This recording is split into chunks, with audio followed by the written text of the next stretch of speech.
बिस्मिल्लाहिर्रहमानिर्रहीम अस्सलामु अलैकुम वेलकम टू होम बायोलॉजी नन द क्लास स्पोर्ट साइंस थे और class sport science چې موږ شروع کړل په دې کې یونټ نمبر 7 دی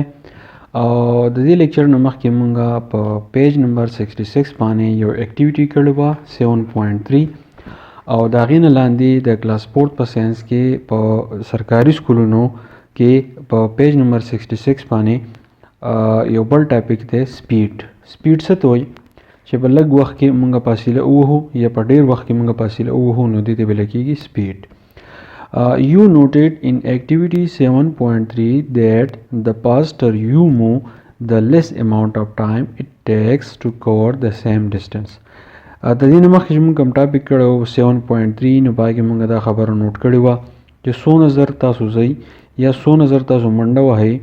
نو څه چل به کېږي نو په لږ وخت کې به مونږ هغه فاصله چې ده مونږ به وهو. فرض کې 1 کیلومیټر لاره ده مونږ دا 1 کیلومیټر لاره چې دی مونږ د یو پوینټ نه شروع شو بل پوینټ ته ځو د کیلومیټر اخري ته نو چې څونه زر مونږ ځو نو دا 1 کیلومیټر لاره چې ده دا به مونږ په ډېر لږ وخت کې چې دی مونږ وهو. که مونږ په نارمل حالت باندې ځو واکینګ کوو د واکینګ سټایل چې دی نارمل حالت باندې مونږ ګرځو نو دا به لږ ډېر ټایم اخلي. که مونږ منډه وهو نو دا به چې دی دا به لږ وخت واخلي. که مونږ په ګاډي کې ځو دا 1 کیلومیټر فاصله وهو نو دا به ډېر زیات لږ وخت واخلي. The speed of an object is defined as و سپیډ څه ته وایي یو څیز دی یو انسان دی هغه ګرځي یا یو ګاډی دی هغه ډېر زر ځي یا یو جهاز دی هغه ډېر زیات زر ځي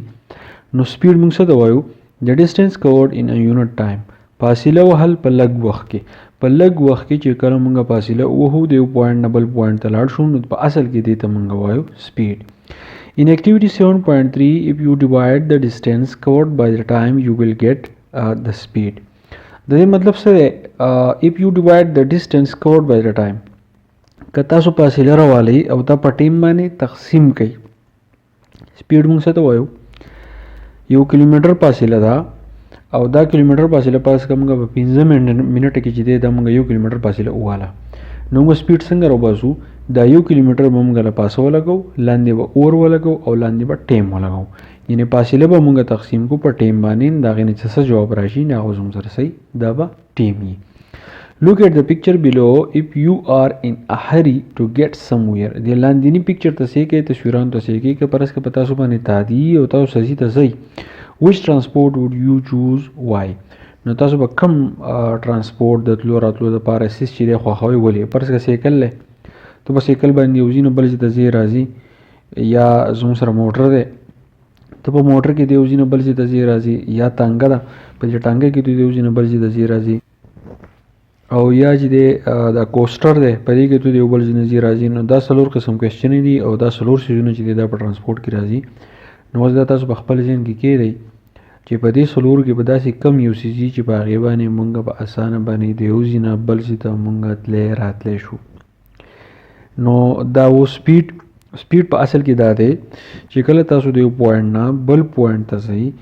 او فرض که 1 کیلومیټر لار ده دا 1 کیلومیټر شروع کېږي دلته تاسو ورکو پوینټ A دا 1 کیلومیټر ختمېدو پوینټ چې دی هغې تاسو نوم ورکو پوینټ B اوس تاسو د پوینټ A نه پوینټ B ته ځئ نو د دې دواړو پوینټونو په منځ کې چې کومه ټیم ولګي نو هغه ټیم ته په اصل کې مونږ وایو سپیډ او چې کله مونږ سپیډ معلومو